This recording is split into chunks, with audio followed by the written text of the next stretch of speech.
Sega.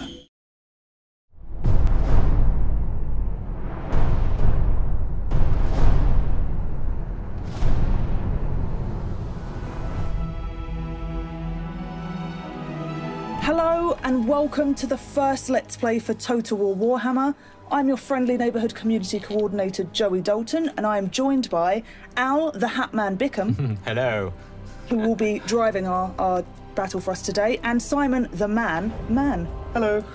So we're going to show you the ambush at the Thundering Falls. You'll be able to play as the dwarfs, as High King Thorgrim Grudgebearer, and you'll be facing off against Knobnail's Backbiter.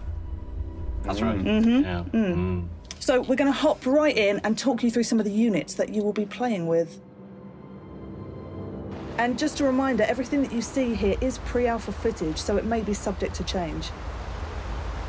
March on, brave Dowie! March on! To the cursed realms of the Groby we go. I know not what mischief they cause, but they're up to something, for my beard itches with trouble. We take the underway. These ancient highways, built by dwarf hands, give us the best chance of approaching swiftly, catching the greenskins unawares. Let us not dawdle, for there are grudges to settle, and new entries in the Dammer's Cron to right.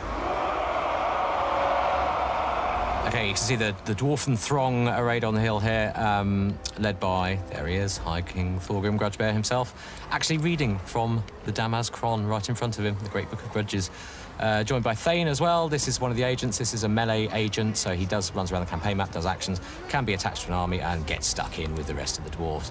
So they're a very defensive army. As you can see, I mean, they're great artificers. They create these wonderful cannons, which are really, you know, some of the most potent in the old world. So, like the flame cannon here, which spews these kind of superheated packets of oil and tar, doing big splash damage. Organ guns here, kind of repeater cannons, great against massed infantry.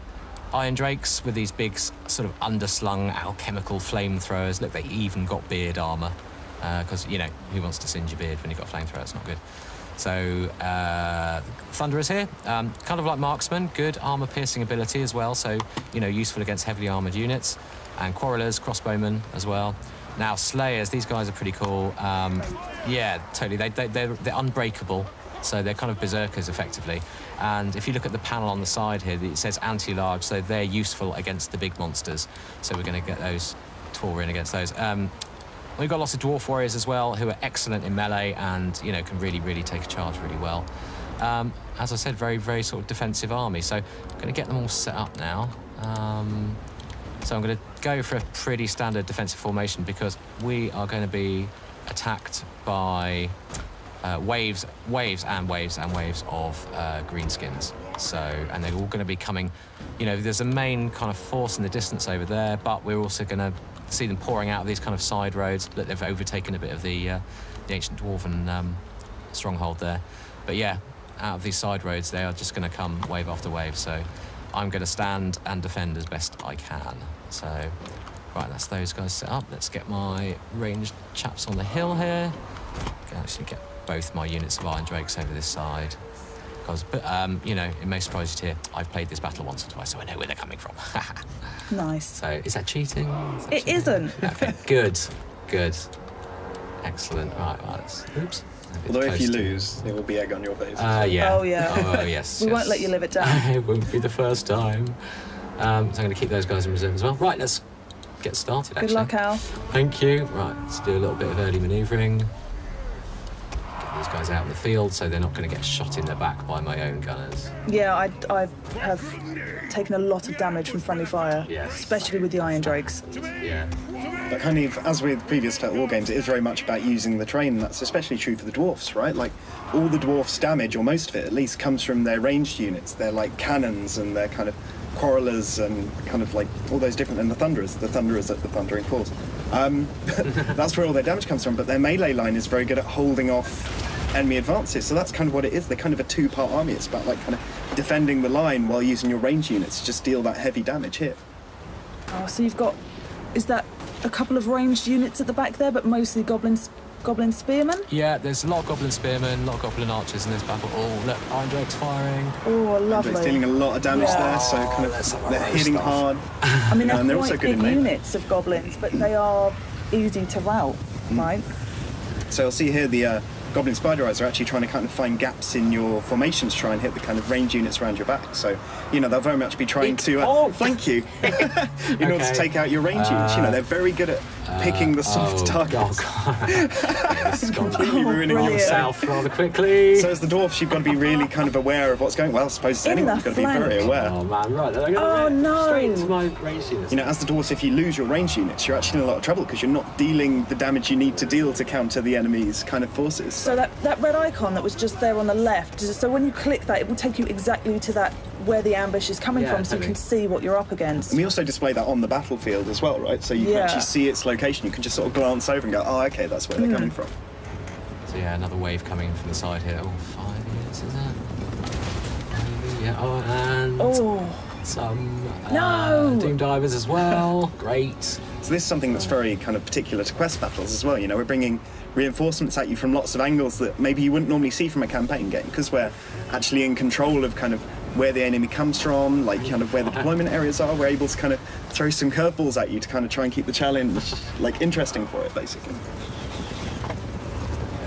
I really like how sneaky the AI is being.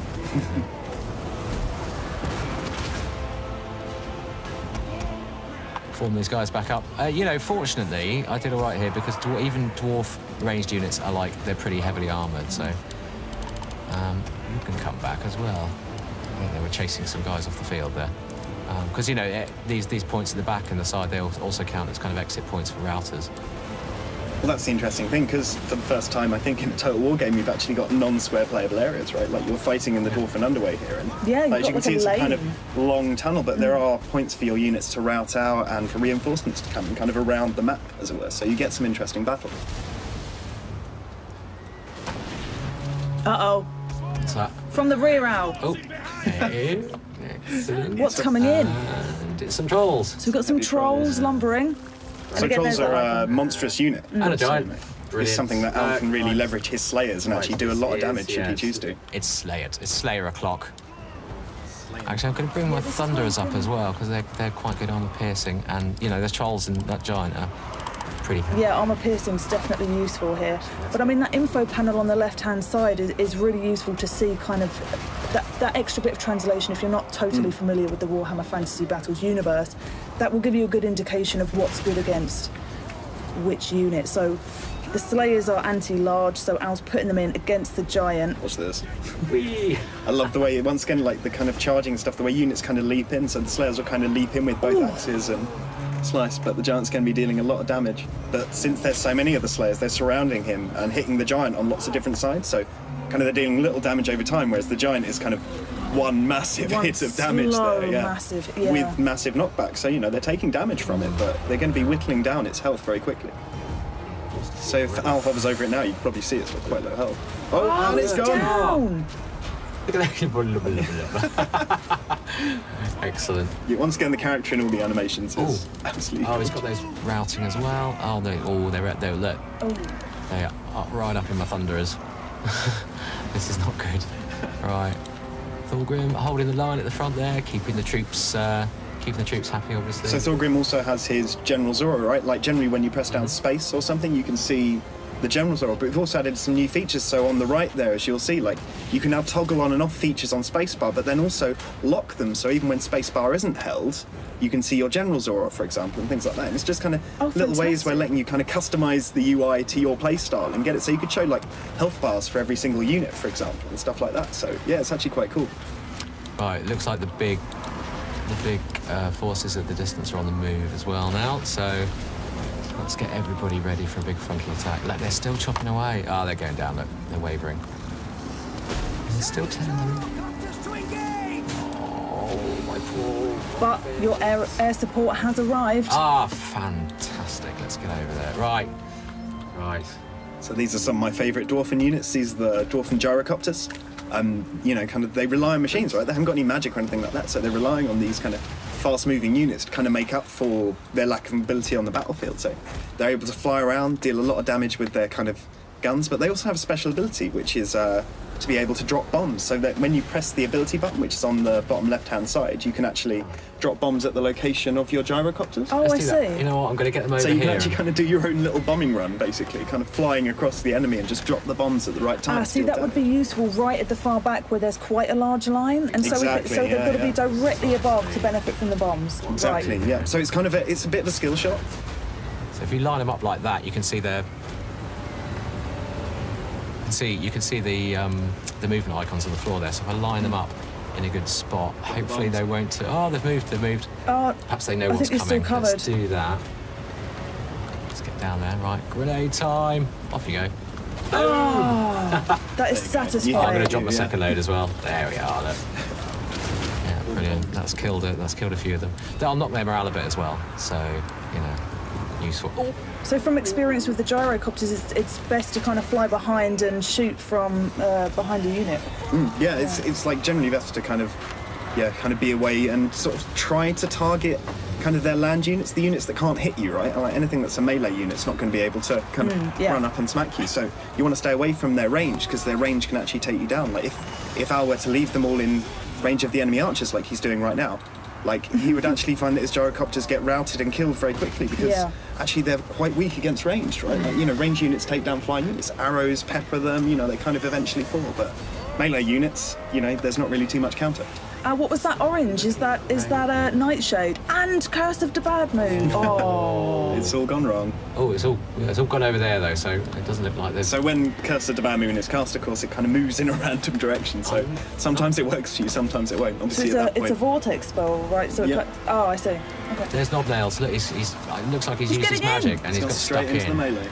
Wow, this is interesting. Well, he's fighting some routing troops, but it's obviously seizing an opportunity. My long beard's on him, so that Arachnarok is still running around dealing damage, similar to the Giant. Like, it's really kind of large damage-dealing unit there, so it's going to be taking big with added chunks. goblins firing down from his back, which is so Thorgrim's taking damage there. So, like, as Al can see there, he's got a potion of healing which he can cast himself. This will give him regen over time, so it'll start kind of regenning some of the health that he's lost in battle. So, you know, kind of timed use of this, because it's a one-use item, right? Like, once you've drunk it, there's no more to drunk. Like, so, you know, he's got to pick the right time to use that. Is that the ruby ring? That is actually the fiery ring of Thori. Oh. So awesome. Yeah, so like characters from campaign are picking up these items and are then able to bring them and use them in battle to kind of help fight. Awesome. These situations. It's obviously been used to good effect there. I mean, considering there's that bit of narrative that with the named characters, I guess you want to keep them alive, so those health potions are definitely beneficial. Yeah, like it really does help. I mean, as I say, since they're immortal, they're only wounded, but you know, them falling in battle is a big thing, right? Like the enemy's going to take a really large morale, like you're going to take a large morale penalty even from them falling. And exactly. You know, losing Thorgrim in a battle like this, he's kind of a charismatic leader. You know, the dwarves rely on the discipline and holding together. When he falls, they've kind of lost all that, so keeping him alive is actually very important. Yeah, absolutely. But then he's also a really good damage dealer, so you've got to kind of make that choice between, you know, do I throw him in there where he's going to be useful, or, you know, do I risk him? Do you know what I mean? So you've got to kind of choose between them. But then you've got heroes like the Thane that Al's got there. So, like, you know, the Thane is really good as well. You know, kind of similar power to someone like Thorgrim. If I lose Thorgrim here, I'm going to be in trouble. You will be in a lot of trouble. Get the charge on. There you go, so you can see the Longbeards charging in there. Oh no, run away, Thorgrim! I love their beard animation.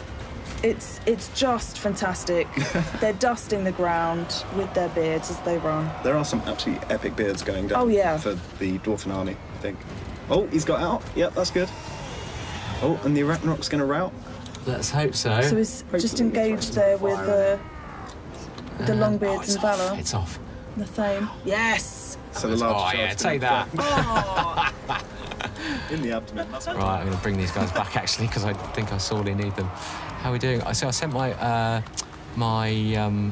Iron Drakes over here to start cleaning up these Orc archers that have been peppering me for ages. As you can see, the fire of the Iron Drakes, like really low range, like they're not very, they can't fire very far, but the damage they're dealing over time is absolutely huge. Like they're really, really effective in that kind of situation. And of course their armor makes them actually quite good in melee, right? Like they're a small unit, so they're not going to last too long, but they can certainly defend themselves until support arrives to relieve them.